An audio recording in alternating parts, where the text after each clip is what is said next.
Welcome to another episode of What is Hashimoto's with Dr. Martin Rutherford. To find out more on any of our topics, or for information on scheduling a consultation with Dr. Rutherford, please visit us at whatishashimotos.com. And now, here's Dr. Rutherford.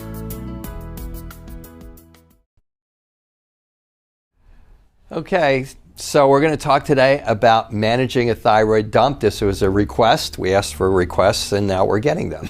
And this is actually a really good one, I think. I like this question. It was much more extensive than that, and relative to I get these thyroid dumps, and thyroid dump I'm taking that the person that asked this question means I get an exacerbation. All of a sudden I got thyroid hormones running into my body, and although the question didn't expand upon the symptoms, I would assume you maybe get shaky, jittery, anxiety, panic attacks, insomnia, tremors, those types of things when you get this thyroid dump. And it was relative to my medical doctor is trying different things. This is in that with the medication that they're already taking, and they're trying, and the things that I see that the medical doctors are trying, the endocrinologists, the alternative MDs are, we're going to try to, of course, change your dosages. We're going to try to do the different timing. We're going to have you take it at 4 o'clock in the morning. We're going to have you take it every other day.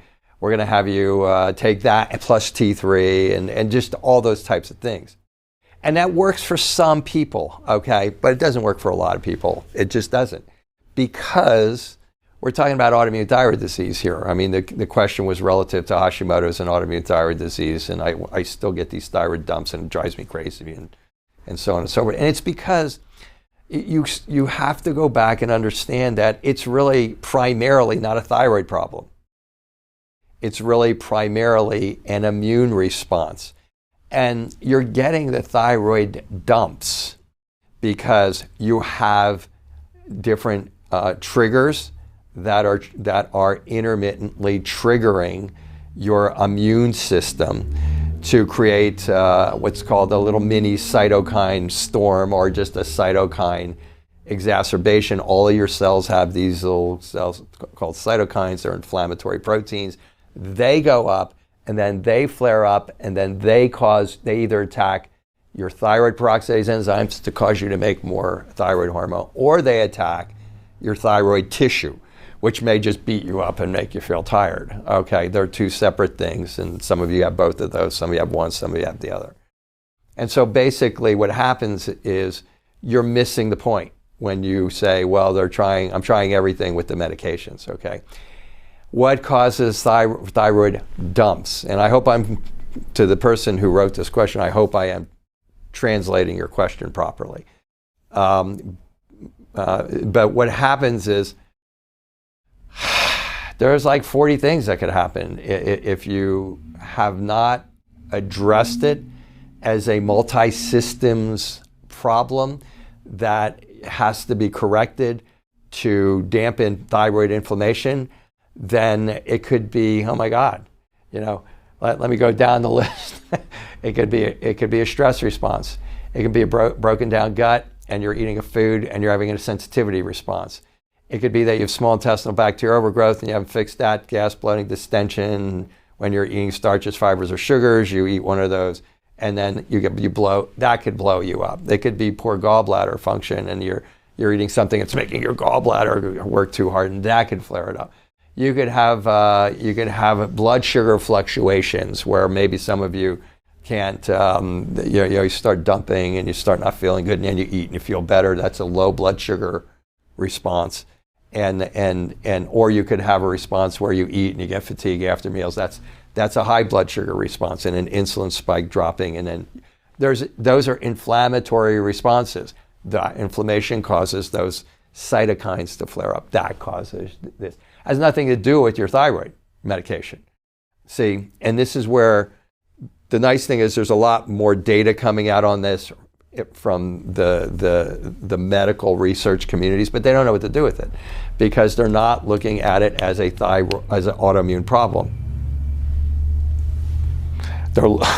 I just shake my head when I say that. I mean, it's like they look at MS as an autoimmune problem. They look at lupus as an autoimmune problem.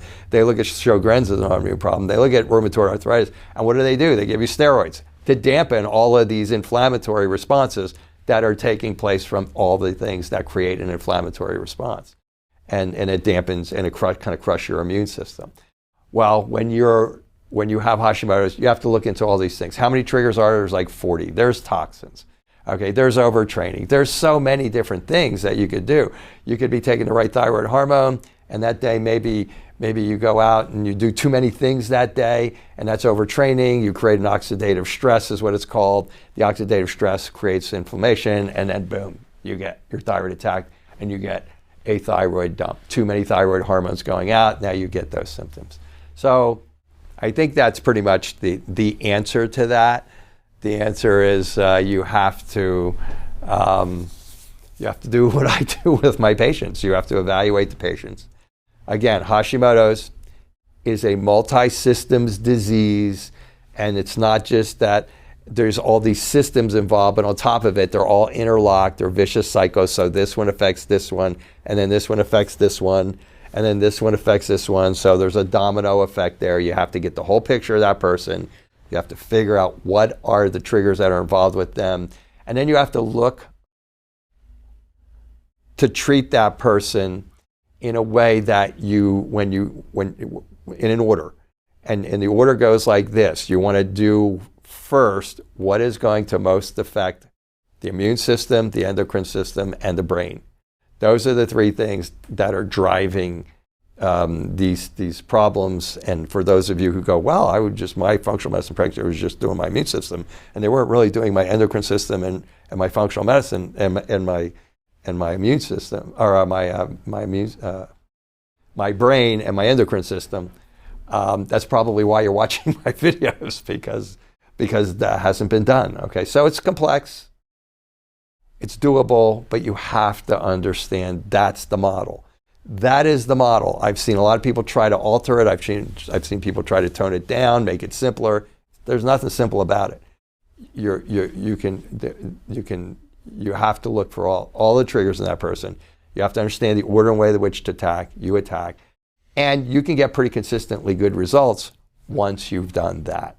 But that's not being done for you, the person who, I don't use any names here, who asked the question about why do I stop thyroid dumps when my endocrinologist is trying to manage it with all these different theories on how I should take my thyroid medication. So that's the answer to that. Thank you for joining us for another episode of What is Hashimoto's? To find out more on any of our topics, or for information on scheduling a consultation with Dr. Rutherford, please visit us at whatishashimotos.com.